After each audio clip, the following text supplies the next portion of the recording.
Over the past more than 40 years, amid all the noise and the spotlight, Wendy Williams has started doing things that startled the people who know her best, as if they were unspoken goodbyes. At 61, she has appeared less and less, stepping away from the stage that used to be her home, letting others arrange her schedule, her finances, and even her public image. Sometimes Wendy would show up for just a few brief minutes, say a few scattered sentences, smile, and then disappear, as if she were slowly closing each familiar door. The repeated "I'm fine" statements sounded more like self-reassurance than a declaration, giving the sense that she was preparing to leave behind a chapter of life she had been part of for far too long. Wendy Williams was never just a host. She was a force in American television, a voice powerful enough to make the entire country stop and listen. From radio to daytime TV, she broke every mold about who gets to speak and how far they can go. A middle-aged black woman who didn't chase Hollywood standards, yet she dominated the airwaves with rare frankness, sharpness, and courage. The Wendy Williams Show wasn't just a program. It was a space where Wendy controlled the narrative, where she dared to say what others avoided, dared to touch the forbidden zones of pop culture. For years, she created influence, paved the way for other voices, and proved that power doesn't lie in appearance or likability, but in the ability to command space with your authentic self. But behind those achievements was a heavy price. Wendy's body gradually betrayed her with illness, exhaustion, and mental breakdowns. A marriage publicly shattered, betrayal exposed to the whole world, and finally, having control over her own life stripped away through guardianship, turning the woman who lived by her voice into someone forced to be silent. Wendy's greatest pain wasn't just losing the stage, it was losing the right to define herself. Yet, even in that silence, Wendy has shown remarkable resilience. She hasn't completely vanished, hasn't fully given up. Each rare appearance, each fragile statement, is a way of affirming that she is still here, still fighting to hold on to the part of herself that no one has the right to take away. And in that pain, Wendy Williams emerges not just as an icon who once ruled television, but as a human being who has endured, who has lost so much, yet still tries to stand firm before saying goodbye to a chapter of life she lived to the fullest. If you want to understand what brought Wendy Williams from the peak of power in American television to this quiet moment, please subscribe to the channel to keep following the story. Thank you for staying, and let's move together to the next part, to look deeper into the journey of Wendy Williams, full of glamour, but also filled with countless losses. Wendy Williams's childhood wasn't marked by poverty or obvious tragedies. She grew up in a stable middle-class family, with a proper home, good schools, and parents who always emphasized the value of education and discipline. But within that outward sufficiency, Wendy early on felt a hard-to-name emptiness, the feeling of not being fully heard. In a family where everyone had a voice, Wendy learned to speak faster, louder, and more to avoid being drowned out. It wasn't ambition. It was a survival reflex for a child afraid of being overlooked in a room full of sound. From a very young age, Wendy was unusually sensitive to being ignored.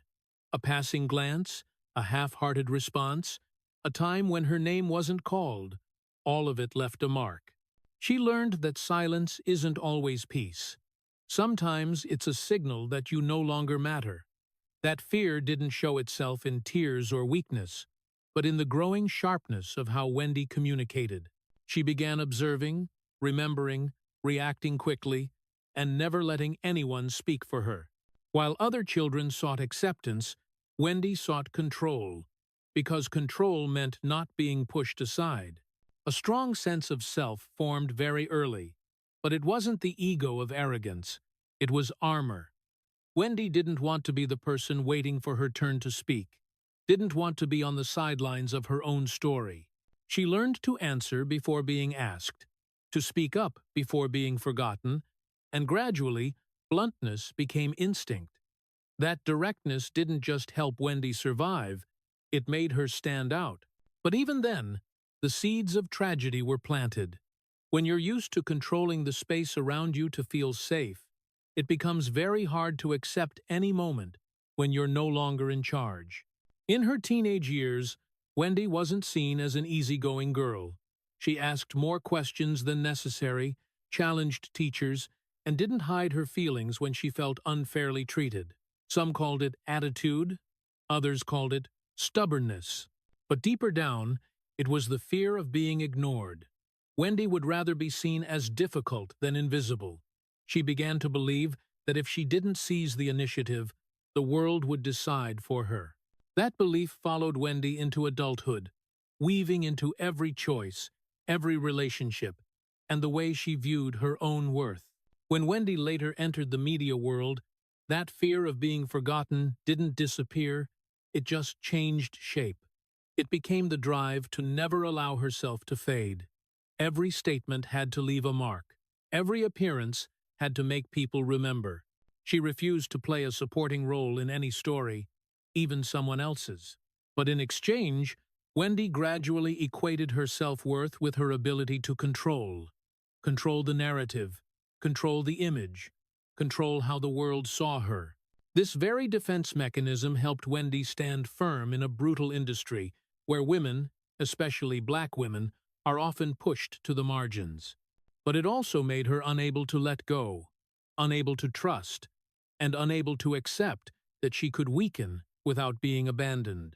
Wendy wasn't used to relying on anyone else, because from early on she had learned that safety only comes when you're the one steering. And so, whenever control was threatened, Wendy didn't just feel anxious, she felt like she was disappearing. Looking back, Wendy's childhood didn't have obvious tragic colors, but it left a quiet scar. The fear of being forgotten became both a motivator and a burden. It pushed Wendy forward, but also locked her in a loop with no escape. The more she controlled to avoid pain, the more pain she felt when that control slipped away. And from that starting point, the path that led Wendy Williams to both glory and collapse began to form, slowly but irreversibly. Stepping out of her youth with a fear of being forgotten deeply ingrained in her blood, Wendy Williams entered radio not as a dreamer, but as someone preparing for war. The broadcasting world she faced was anything but romantic. It was a harsh environment where every second of your voice was scrutinized, where mistakes couldn't be fixed, where women, especially black women, had to speak twice as loud to be heard half as much. The studios were full of sarcasm, the hallways flooded with competition, and the unspoken looks that said you were only temporary, replaceable at any moment. Wendy quickly realized that if she entered cautiously, she would disappear. Radio didn't give Wendy time to ease in. Every shift was a trial by fire. Experienced colleagues didn't hide their condescension. Half-joking remarks, cold comments about her voice, her appearance, about whether listeners would even tune in. Wendy understood the hidden message behind it all. If she didn't protect herself, no one would. And so, instead of stepping back, Wendy stepped forward. She chose to speak bluntly. When blunt wasn't enough, she spoke sharply. When sharp wasn't enough, she spoke shockingly. Not because she enjoyed hurting others, but because she needed to make sure no one could ignore her ever again. Every word on air felt like life or death to Wendy. She didn't speak just to fill time. She spoke to affirm her existence. Between songs and commercials, Wendy turned the microphone into her line of defense. She attacked first, so she wouldn't be attacked. She touched topics others avoided, named things people only dared to think. When fierce backlash came, Wendy didn't retreat. She learned to endure criticism as part of the job, even turning it into fuel. In her mind back then, being hated was still better than being forgotten. That style quickly made Wendy stand out. Listeners started waiting for what she would say next, not because they always agreed, but because they knew she wouldn't say something harmless. Wendy became a distinct voice in a sea of similar sounds, but that distinction came at a cost.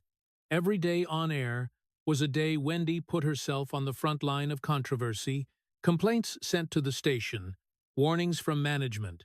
Reminders that she was going too far grew more frequent. Wendy heard it all, but rarely stopped. She believed that if she slowed down, if she softened, she would be swallowed whole. In those years, Wendy began equating her self-worth with the level of reaction she provoked. A quiet show made her uneasy. A broadcast without controversy made her feel like she was sliding into darkness. So, Wendy didn't allow herself to settle. She pushed boundaries further and further, not just with others, but with herself. Razor-sharp comments started appearing more often. Wendy was no longer just defending herself, she was attacking. And in that shift, the line between protecting herself and hurting others gradually blurred. Radio taught Wendy how to stand firm in a storm, but it also taught her a dangerous lesson: that power lies in who speaks louder, who makes others fall silent first. Wendy became so quick that she reacted before emotions even formed. She no longer asked whether she should speak, only how to speak so she wouldn't be overpowered. Gradually, Wendy grew accustomed to living in a constant state of combat readiness. Even when the mic was off, she carried that energy, that feeling that the world was waiting for her to slip so it could strike.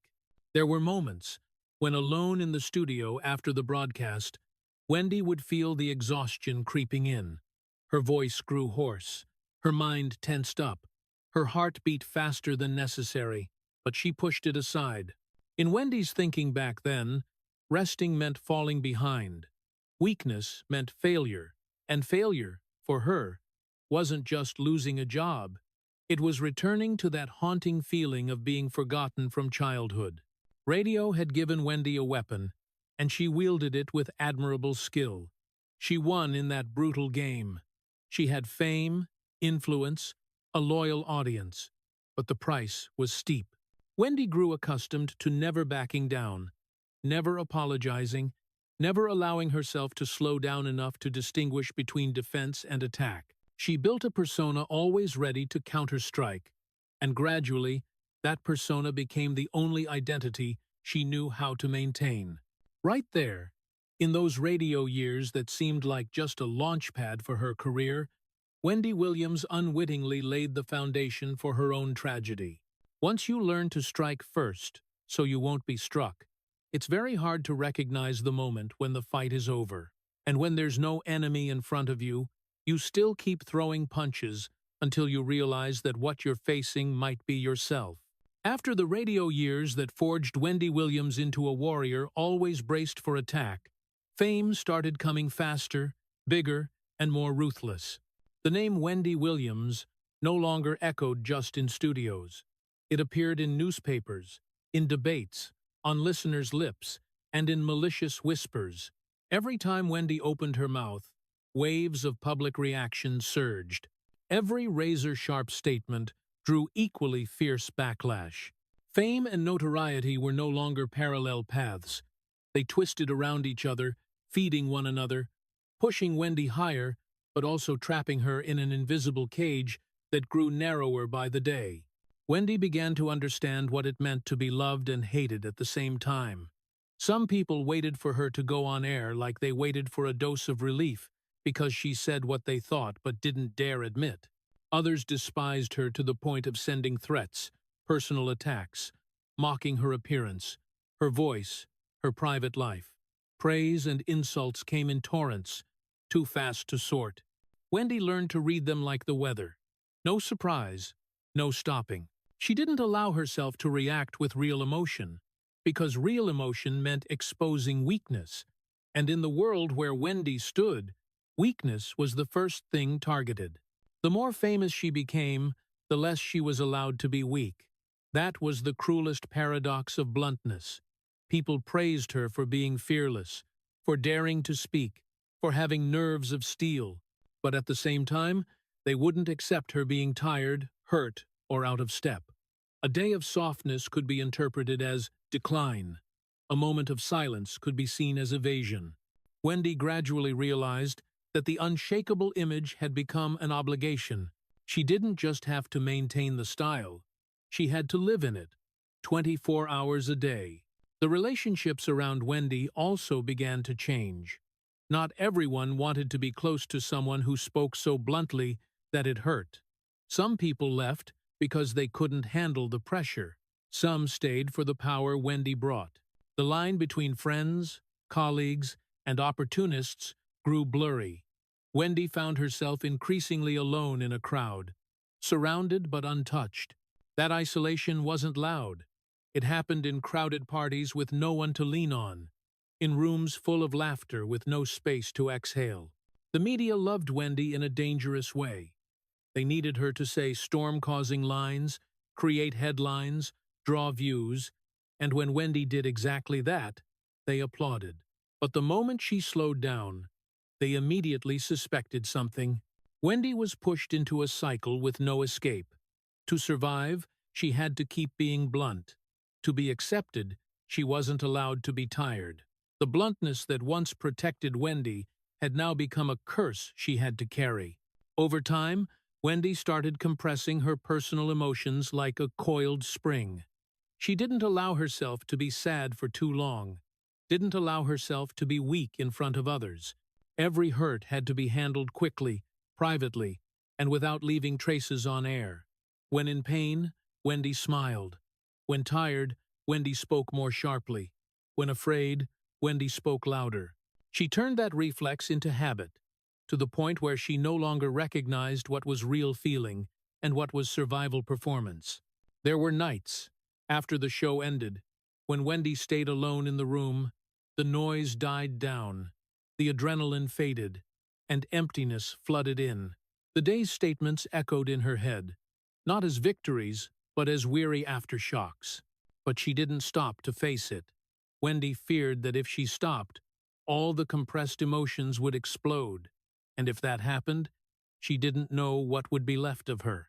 Bluntness continued to bring Wendy power, but it also took away the most subtle things in human life. She was used to being listened to, but not to being understood. She was used to controlling the narrative, but no longer had space to tell her own story. When someone asked Wendy if she was okay, the answer was always ready, brief, airtight. Not because she didn't want to share, but because she didn't know where to start sharing when she had gone so long without being allowed to weaken. And so, while Wendy's fame spread wide, her inner world gradually narrowed. Each day, the invisible cage around Wendy closed another notch, built not by enemies, but by public expectations and the very survival rules she had set for herself. The bluntness that once saved Wendy from being forgotten now bound her to an image that wasn't allowed to crack. That was the curse of those who dare to speak. When the whole world is used to you being strong, they won't know what to do when you start to hurt. When the Wendy Williams show officially went on air, Wendy Williams didn't just enter a new phase of her career, she stepped onto a peak that very few people like her had ever reached. America's daytime TV, accustomed to safe, pleasant faces, was suddenly dominated by a middle-aged black woman with her uncompromising voice. The stage now completely belonged to Wendy. The lights came on each morning like a familiar ritual. The theme music played. The audience stood and applauded.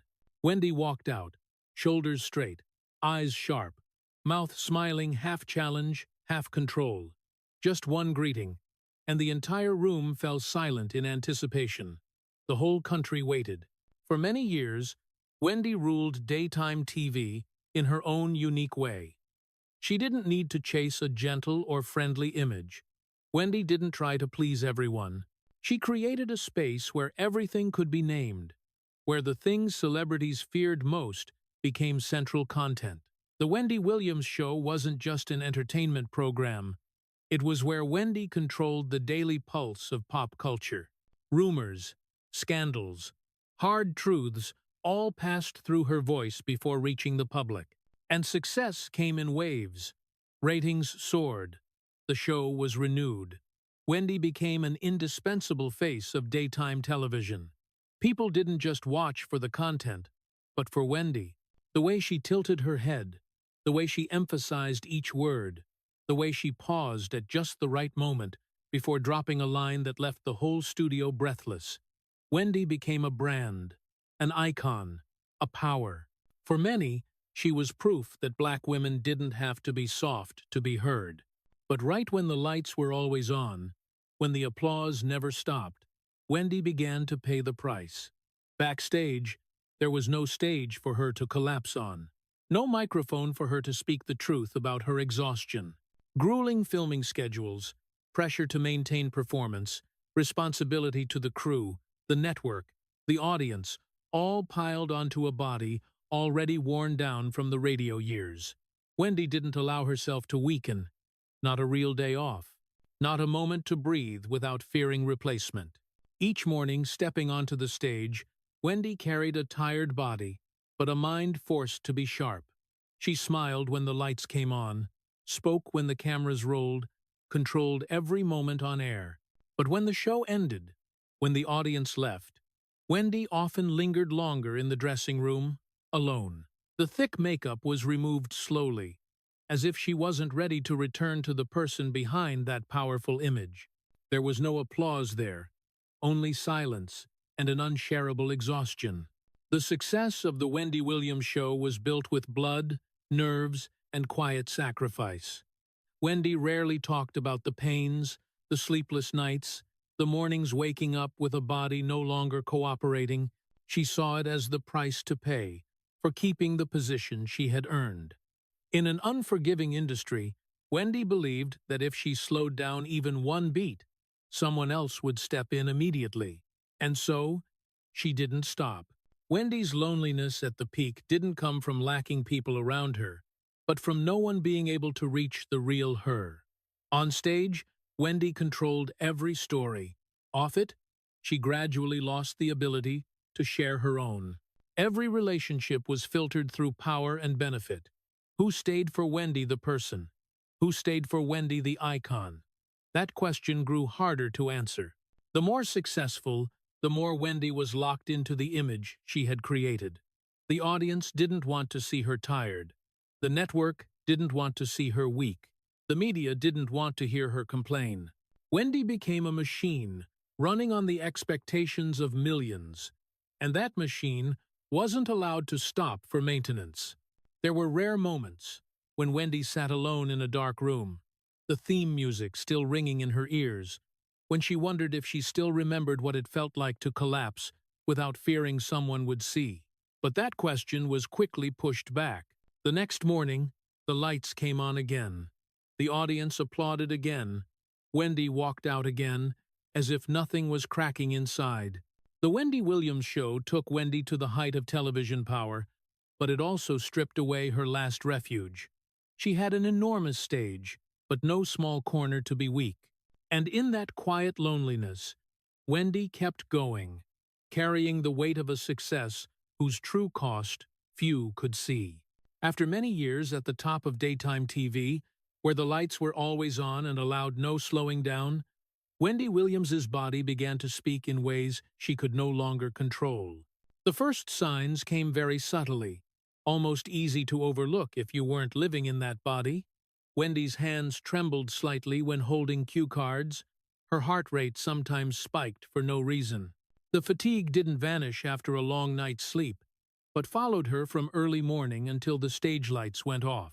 Graves' disease, an autoimmune condition affecting the thyroid, gradually revealed itself, bringing weakness, weight loss, dizziness spells, and a constant unease that Wendy was very familiar with on air, but had never allowed herself to feel in private life. Her body betrayed Wendy right when she had no right to be weak. Every morning, Wendy still walked onto the stage with her familiar stride, her voice still trying to maintain the sharp rhythm the audience expected. But inside, everything was no longer in sync. There were days she had to concentrate intensely just to stand steady. There were moments she clearly felt her body didn't want to continue, but the filming schedule didn't allow backing down. Wendy didn't share that. She understood very well the unwritten rule of television. The audience might feel sorry for you, but they won't wait for you forever. And so, Wendy chose to hide it. Hiding became a new survival skill. Thicker makeup to cover the fatigue. Lights adjusted to blur the signs of weakness. Smiles practiced to mask trembling hands. Wendy didn't want to be seen as someone fading. In the world where she stood, weakness meant opening the door to replacement. And Wendy wasn't ready to disappear. Each time on air, Wendy's body was forced to cooperate. She demanded it stand straight when it wanted to collapse, speak clearly when it wanted silence, smile when it was exhausted. That feeling was no longer a temporary effort, but a painful habit. Wendy grew used to ignoring the warning signals. She told herself she had overcome worse things than this. Just one more show, just one more season, just one more day. But the body didn't listen to those promises. At the same time, another misalignment began to form. To fall asleep after long, stressful days, Wendy turned to alcohol. At first, it was just a way to calm an overloaded nervous system, to turn off the noise in her head after the stage lights went out. One glass to relax, then 2 glasses for deeper sleep. Alcohol became a temporary escape, helping Wendy forget the feeling that her body was slipping out of control. But the temporary quickly turned into habit. Wendy started drinking not just to sleep, but to forget. Forget the helplessness when looking in the mirror and seeing a body no longer responding as before. Forget the fear that one day she wouldn't be able to walk onto the stage anymore. And gradually, Wendy drank to stay steady. Alcohol helped her maintain the familiar rhythm, helped her keep the strong image in others' eyes, even as everything inside was cracking. The most dangerous part wasn't that Wendy drank, but that she still performed her job too well. The show still aired. The audience still applauded. The glitches were covered skillfully enough not to become public incidents. Wendy saw that and believed even more that she could control the situation. But with each passing day, the price grew higher, the body weaker, the mind more strained. The gap between the on-stage image and the real person behind it wider. There were mornings when Wendy woke up with unexplained panic, heart racing, hands shaking, mind foggy. She knew something was wrong, but still forced herself to keep going. In Wendy's thinking, stopping meant failure. And failure, for her, wasn't just losing the show, but losing the entire person she had built over decades. Wendy's body didn't betray her with a sudden collapse, but with slow erosion, a little each day.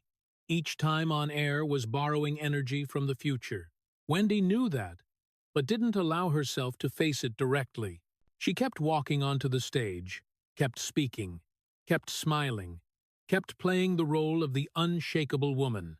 In rare moments, when alone, Wendy began to clearly feel the greatest fear of her life. The fear that if she could no longer control her body, she would no longer control anything. And when control, the thing that had protected her throughout her life, started slipping away, Wendy didn't know what to hold on to besides the habits that were quietly pulling her deeper down. When Wendy Williams's body began betraying her, when each time on air meant forcing herself through pain and exhaustion, her marriage gradually became the thing she clung to more than anything else. In a world where everything was slipping out of control, Kevin Hunter, her husband, her manager, the man behind the scenes, appeared as a seemingly solid anchor. To Wendy, Kevin wasn't just a spouse.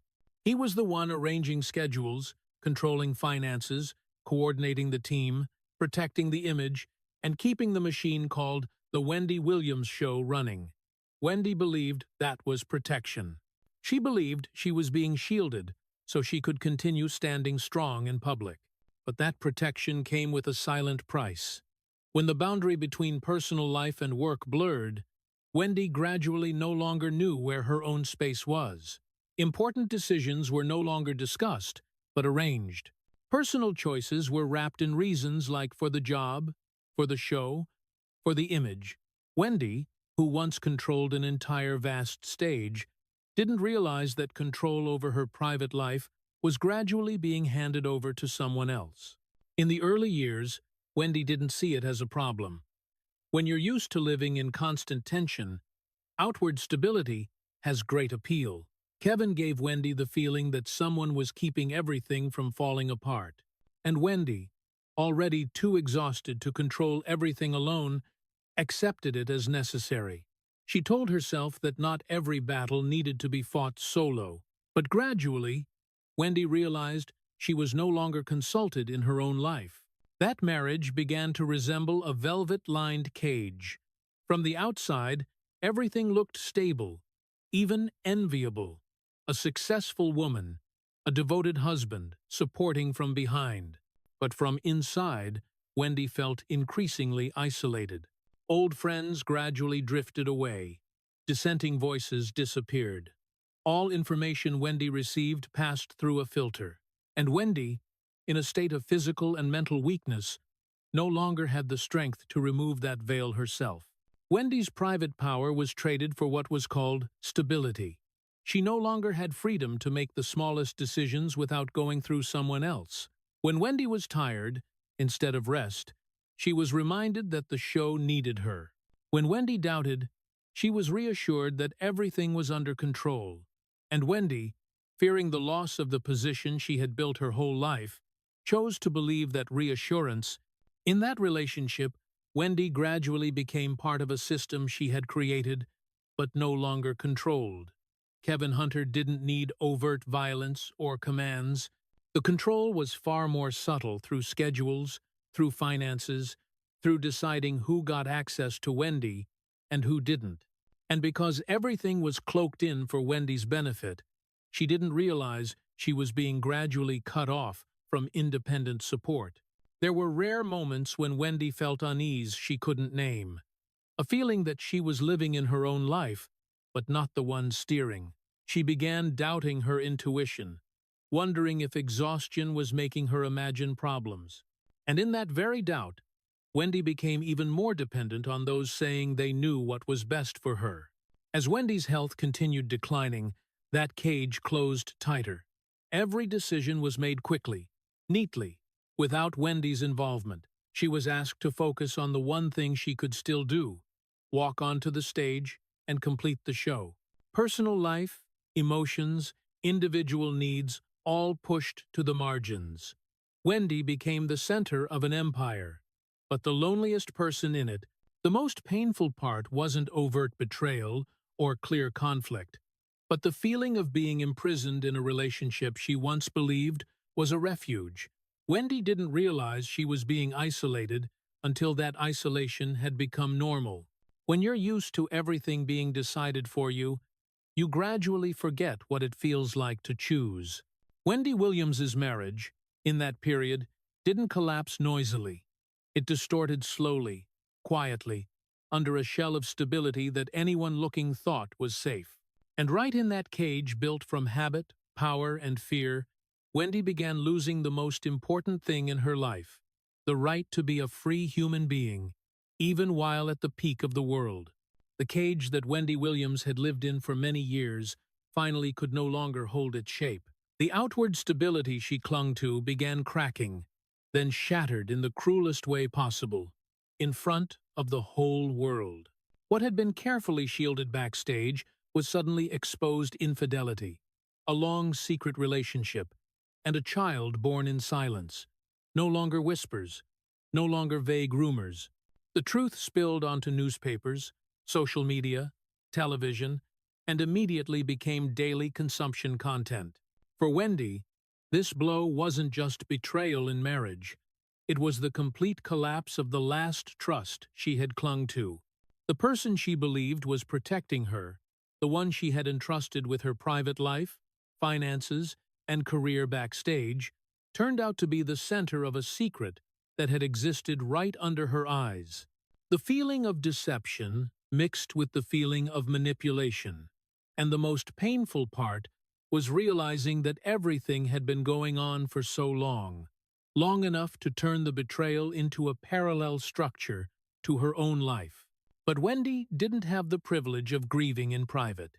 She was Wendy Williams, the one who had built her career by talking about others' private lives.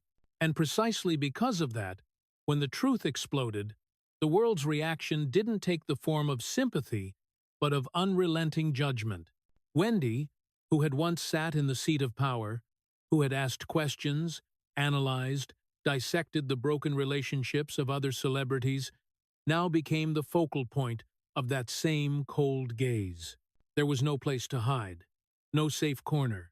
Every detail of Wendy's private life was dragged out, examined, sliced apart, commented on like an endless reality show episode. The public wasn't just interested in the truth, they were interested in her reaction. What would Wendy say? Would Wendy cry? How would Wendy fall apart? Her pain no longer belonged to her. It became entertainment product. The cruelest part was that Wendy still had to go on air. She still had to walk onto the stage, where the audience applauded, where the lights shone straight into her face as if nothing had happened. But this time, Wendy knew that people weren't just listening to what she said. They were watching how she endured it. Every sentence, every glance, every pause was interpreted, not to understand, but to consume.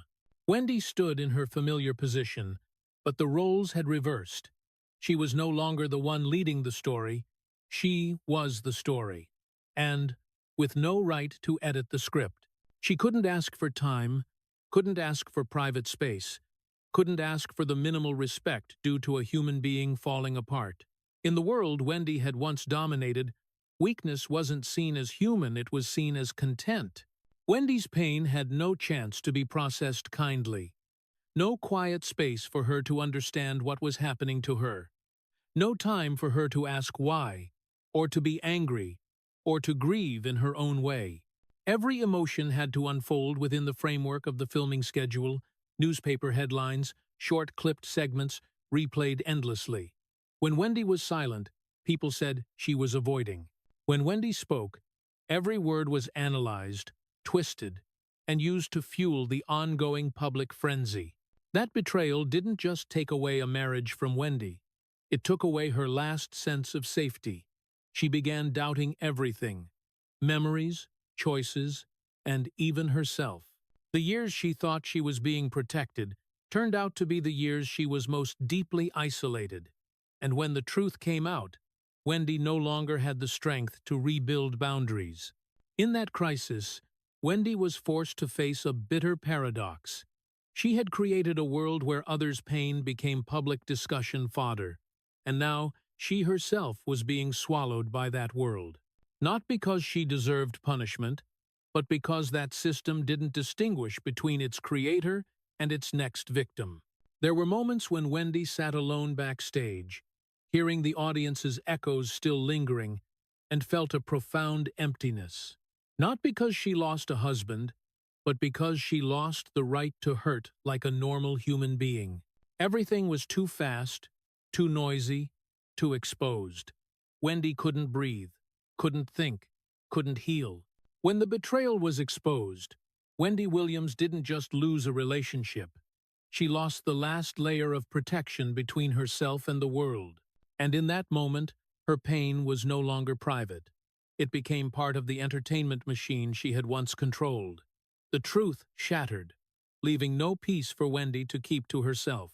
Only a human being left standing naked under the lights, forced to keep walking while her heart was torn apart, and the pain, instead of being healed, continued to be broadcast, repeated over and over, until the whole world grew tired of watching it. When the betrayal was exposed, and the pain hadn't even begun to settle, Wendy Williams wasn't given any space to recover.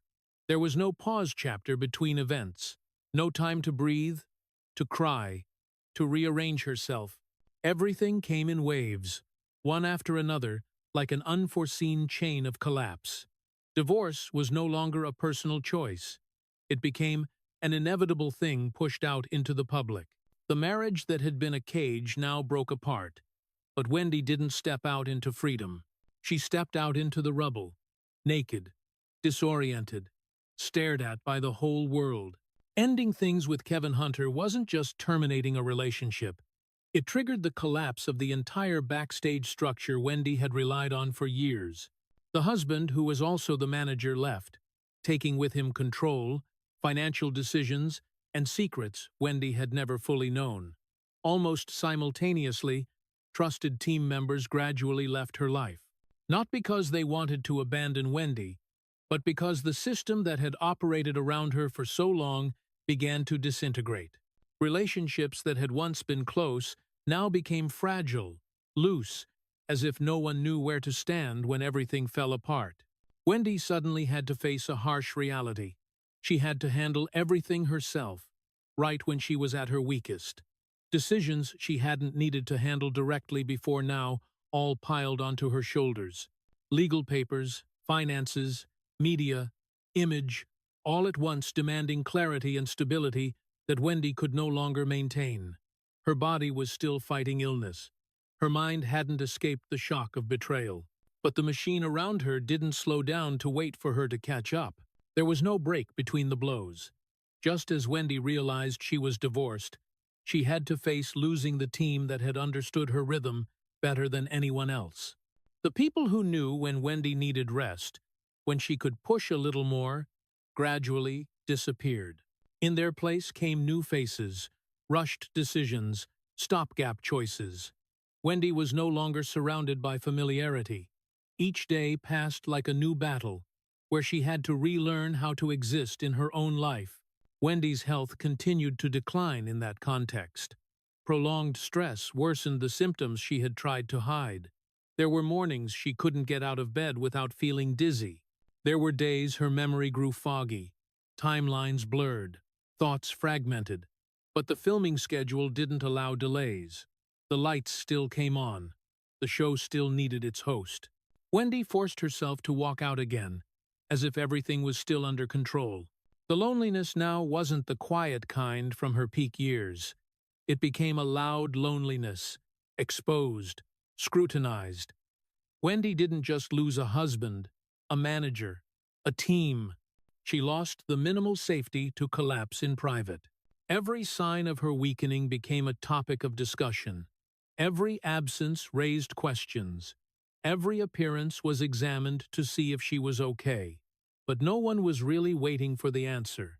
In that whirlwind, Wendy began losing the ability to distinguish between trying and self-destruction. She didn't know if she was being resilient or just delaying an inevitable fall. The exhaustion was no longer temporary. It became permanent. Wendy had once lived by controlling the rhythm of conversation. Now, she couldn't control the rhythm of her own life. There were moments when Wendy realized the most painful thing wasn't losing the people around her, but losing the feeling of being supported. She stood in an empty space where everything familiar had vanished, but nothing new was solid enough to replace it. Wendy was no longer the woman controlling the entire stage. She was a human being trying to stay balanced on ground that kept giving way. Wendy Williams's collapse didn't happen as a dramatic moment, but as a prolonged series of days of depletion. Each blow came before she could stand up from the previous one. No recovery time, no stopping point, just the continuation of loss, piling up, until even existing became an effort. And in those days, Wendy was still required to continue appearing, continue speaking, continue being Wendy Williams, even as the person behind that name was gradually running dry. Wendy Williams's prolonged collapse finally led to a moment that even in her worst nightmares she had never imagined. Wendy no longer appeared on her own namesake show. At first, that absence was described with gentle, reassuring terms: resting for health reasons, temporary withdrawal, needing recovery time. But time passed, week after week, month after month, and Wendy didn't return. Meanwhile, the Wendy Williams show continued. The lights still came on time. The theme music still played. The audience still filled the studio. Only one thing changed. The center seat no longer had Wendy. The frightening part wasn't Wendy's absence, but how quickly the world learned to get used to it. Guest hosts rotated into the position that had once been her absolute territory.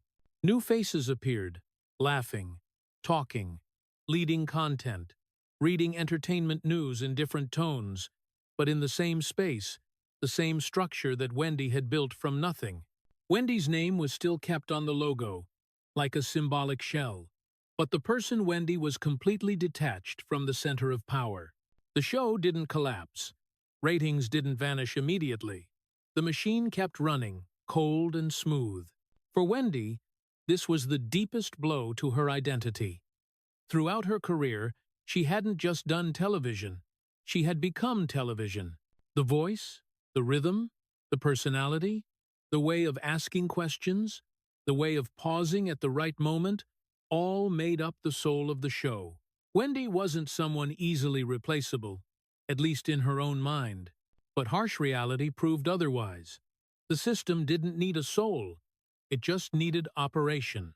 And when Wendy no longer had the strength to operate with it, the system moved on without looking back.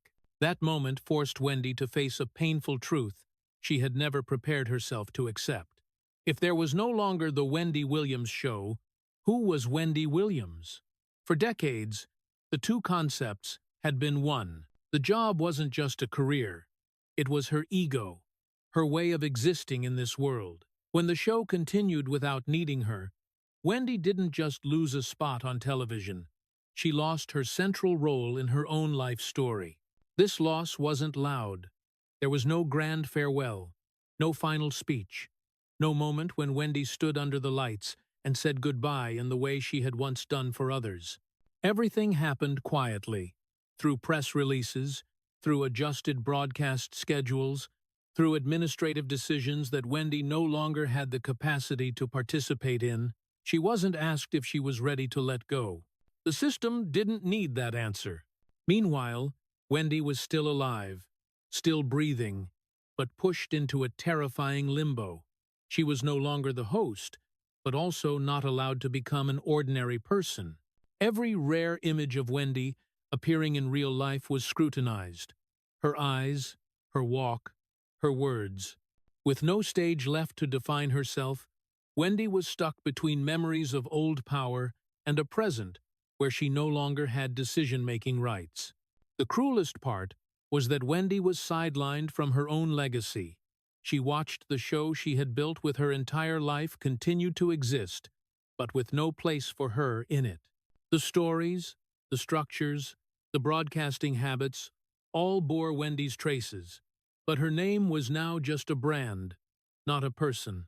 That separation made Wendy clearly feel that power isn't permanent, and a lifetime's effort can be pulled away from you in a moment of weakness. There were days when Wendy wondered if she still existed in the audience's memory, or if she was now just a name mentioned as something from the past. Being replaced not by a specific person, but by an entire mechanism, made the pain even more invisible. There was no one to be angry at, no one to blame, just the feeling of being discarded by a system she had once dominated. Wendy had once been the one asking hard questions of others, forcing them to face the truth about power, fame, and its fragility. Now, she had to face those same questions in her own life. When you're no longer useful to the machine, what do you have left? When the lights no longer come on for you, who are you in the darkness?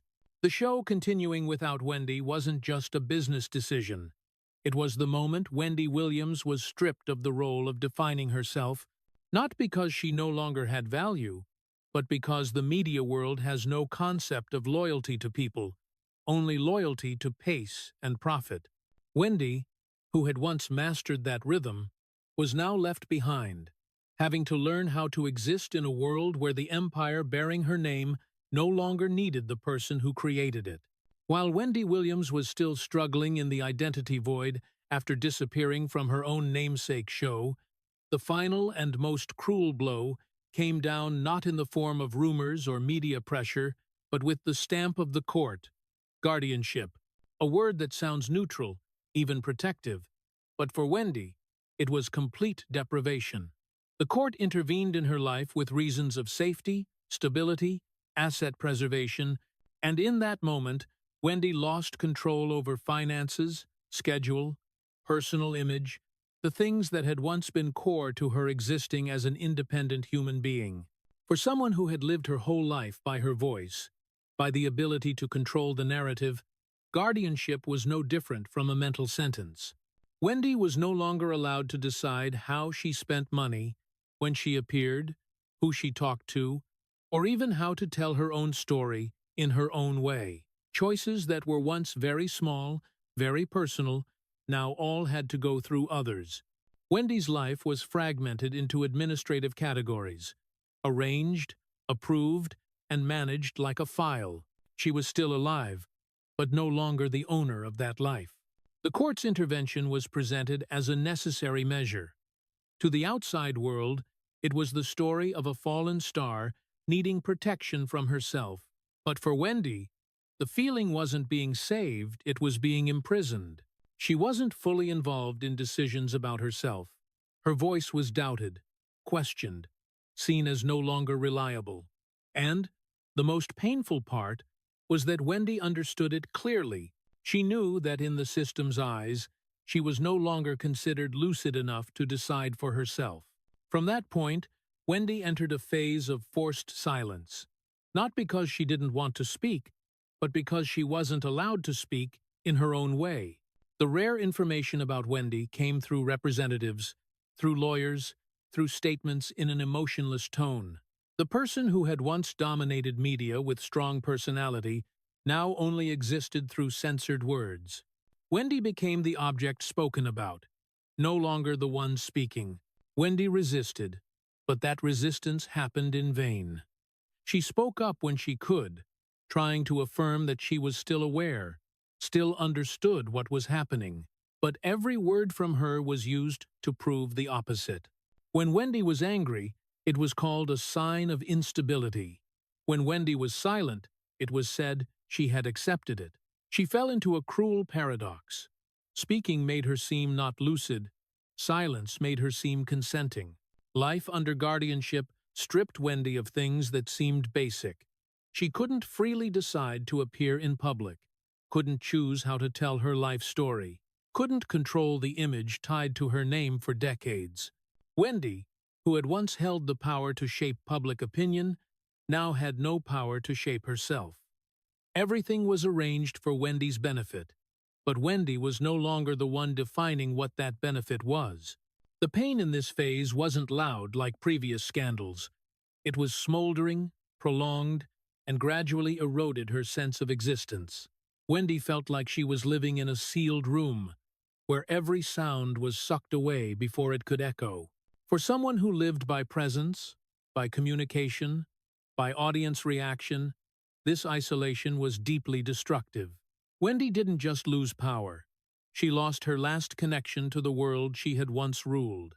In the rare times Wendy appeared in public, her eyes carried a confusion hard to hide, no longer the sharp gaze that once silenced the entire studio. It was the look of someone trying to remember who she had been in this world. The fragmented sentences, the forced smiles no longer carried weight. Wendy was still Wendy Williams in appearance, but the soul of that woman seemed locked away somewhere out of her reach. Guardianship didn't just deprive finances or schedule. It deprived the dignity of a person who had built her life from nothing. Wendy had overcome an industry full of prejudice, had created space for her own voice, had lived by frankness and control. And then, at her weakest moment, all of it was removed by a legal decision. No stage to argue back, no microphone to raise her voice. Wendy understood that her resistance could hardly win against a system built to protect her, but that didn't lessen the pain. On the contrary, it made Wendy feel erased as an adult human being. She was no longer seen as the person who had steered an entire media empire, but as an object to manage. And for Wendy, that was the final deprivation, deeper than any previous scandal or failure. In that controlled state, Wendy still existed, still breathed, still thought. But the world around her began living as if she was no longer there. Decisions were made for her. Stories were told for her. Image was built for her. Wendy Williams, who had once held control over every media rhythm, was now placed in the most passive position in her own life. And that very imposed silence turned guardianship from a legal measure into an invisible prison. where Wendy wasn't confined by walls, but by being stripped of the right to be herself. After guardianship was imposed, Wendy Williams entered a phase where the pain no longer took the form of scandal or media noise, but became prolonged silence, thick, suffocating silence. Wendy no longer appeared regularly in public. No more familiar walks onto the stage. No more interviews where she could define herself. Instead, long voids filled with speculation, rumors, and stories told on her behalf. Wendy was still there, but her presence faded to the point where people began talking about her like a fading memory. This silence wasn't an artistic choice, nor a deliberate withdrawal strategy. It was the direct result of Wendy being stripped of the right to speak. With guardianship, Wendy didn't just lose control over finances and image. She lost the right to explain. She couldn't stand up and say how she felt, couldn't refute the stories built around her, couldn't defend herself against dehumanizing descriptions. Wendy, who had once lived by controlling the rhythm of conversation, was now forced to be mute in her own life story. That silence was quickly misunderstood. When Wendy didn't speak, people said she had accepted her fate. When Wendy didn't appear, people said she had vanished. No one asked if she was allowed to speak. No one waited for explanation from the person involved. Wendy's silence became a void for others to fill with speculation, with pity, with judgment. And each time, Wendy was pushed further from the image of the vibrant human being who had once existed on television. For Wendy, silence didn't bring peace. It was a different kind of suffering, deeper and more subtle. When you're not allowed to speak, you don't just lose your voice. You lose the ability to exist as a subject. Wendy watched stories about herself spread without any way to intervene. Short videos capturing a few weak moments of hers were edited, distributed, analyzed. People looked at them to draw conclusions about her entire life. Wendy couldn't correct it, couldn't provide context again, couldn't say that she was still thinking, still feeling, still a complex human being, rather than the distorted image in a few seconds of secret footage. The dramatic climax of this phase didn't lie in a specific event, but in the prolonged absence itself. Every day, Wendy didn't appear.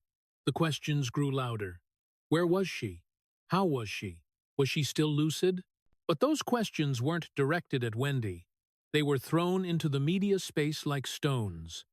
Wendy became the center of a story she wasn't allowed to tell, a tragedy she had no right to explain. This silence was especially cruel to someone who had built her identity through communication. Wendy had once believed that speaking out was the only way to exist, to not be forgotten. And now, forced into silence, her deepest fear was gradually becoming reality, not because she had died, but because the world was starting to live as if she was no longer there. In the rare moments Wendy appeared in public, everything became even more painful. Her eyes no longer sought the cameras. Hesitant gestures, fragmented speech. No one listened to what she said, but everyone rushed to conclude. Those moments were magnified, analyzed, turned into evidence for stories Wendy didn't control. And then, she disappeared again, leaving behind an even thicker silence. Silence, in Wendy's case, wasn't nobility or letting go. It was a form of erasure.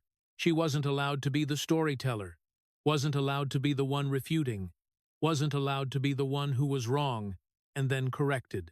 Wendy was framed in the role of an object needing to be spoken for, and with each day passing in that silence, the distance between Wendy Williams, the real human being, and Wendy Williams, the public image, grew wider. Wendy's suffering in this phase couldn't be measured by tears or public outbursts of anger. It lay in the feeling of being stripped of the right to presence. When you're not allowed to speak, you don't just lose your voice. You lose the ability to affirm that you're still living, still thinking, still existing. Wendy was still there, behind the thick layer of silence, but the world no longer waited for her to speak. And that very thing turned the silence into the most dramatic climax in Wendy Williams's tragedy. A climax that was quiet, not sensational, but prolonged and more destructive than any previous scandal. When Wendy Williams's prolonged silence became the new normal, another tragedy quietly unfolded in parallel. Her legacy began to be distorted. The media, which has little patience for complex stories, gradually reduced Wendy to the most memorable images, the controversies, the shocking statements, the moments clipped out of context. Wendy was mentioned as a loud figure who had gone too far, as a cautionary example of speaking too much, going beyond limits. The story of a woman who had changed the structure of American daytime television was pushed to the margins, making way for simpler, more consumable headlines. Few people still mentioned what boundaries Wendy had broken to stand in that position. Before Wendy, daytime television wasn't a space for the sharp voices of middle-aged black women.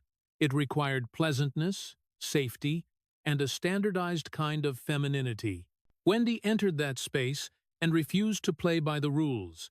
She spoke in her own way, chose her own topics, and accepted the price to pay for not being tamed.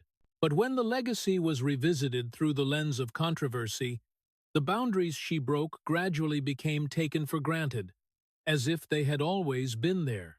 The tragedy of pioneers is that their success often becomes the ground for others to walk on, while the original footprints are erased.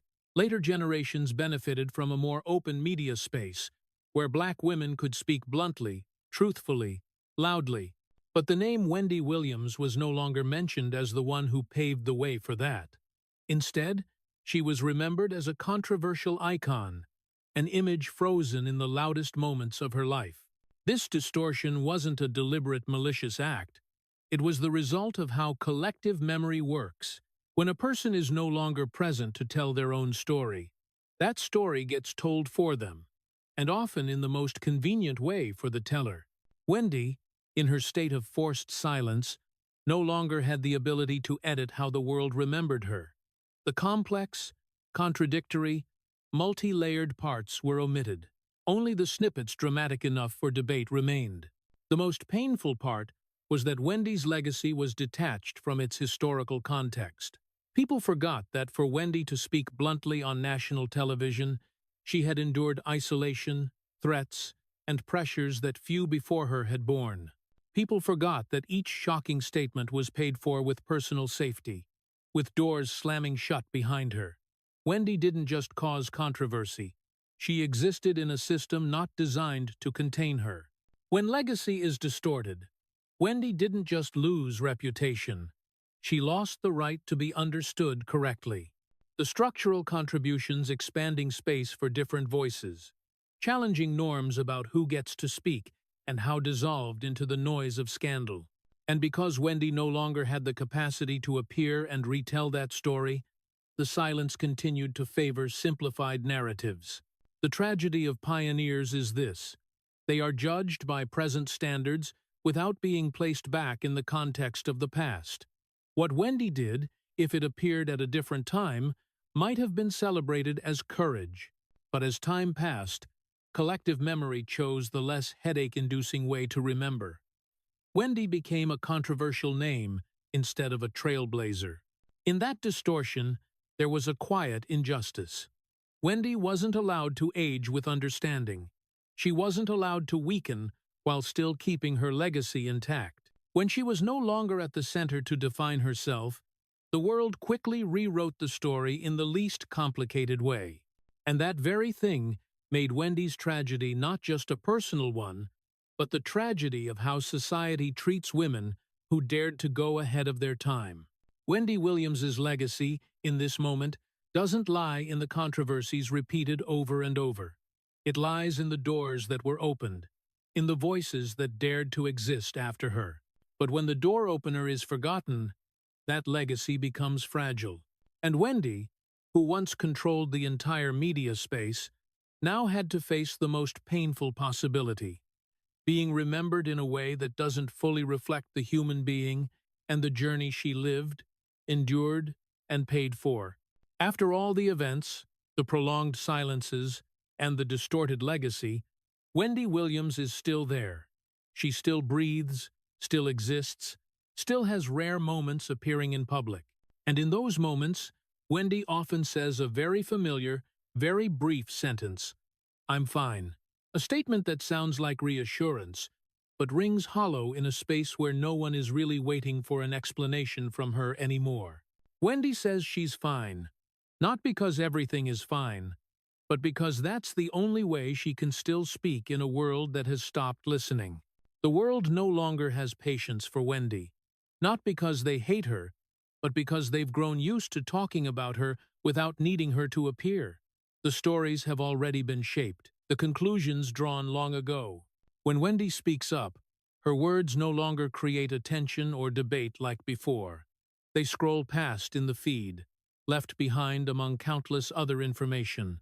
Wendy, who once made the entire country stop and listen, now speaks only to receive weary indifference in return. This feeling is different from being criticized or attacked. When you're hated, at least you're still seen. When you're ignored, you gradually disappear. Wendy realized that in her rare appearances, when the public's eyes no longer focused, when her statements were no longer analyzed, no longer refuted, not because Wendy was wrong, but because the world had moved on to another story. And in that shift, Wendy was left behind, even while she was still alive. Wendy's pain in this phase isn't loud. It doesn't explode into scandal or controversy. It lies in the feeling of being sidelined from her own life. Wendy once lived in constant attention, shaping media space with her powerful voice. When that attention vanished, she didn't just lose an audience. She lost the sense of existence. Wendy no longer knew if anyone was truly listening to her or just seeing her as a faded image from the past. Wendy saying "I'm fine" became a sad ritual. No one asked more. No one dug deeper. No one really wanted to know what was happening inside her. That statement ended every conversation from the start, like a polite way to avoid facing the complex truth. Wendy understood that, and still continued saying, "I'm fine," because she no longer had enough power to force others to listen to anything else. The feeling of being abandoned while still alive carries a very unique pain. It's not like loss through death, where people at least have memories to hold on to. Wendy witnessed herself slipping out of collective memory while still present. She watched the world continue without needing to update her story. No curiosity, no waiting, just cold silence responding each time she appeared. In those moments, Wendy was no longer the controversial icon, nor the trailblazer people mentioned. She became a human being, standing in an empty space, neither celebrated nor attacked anymore.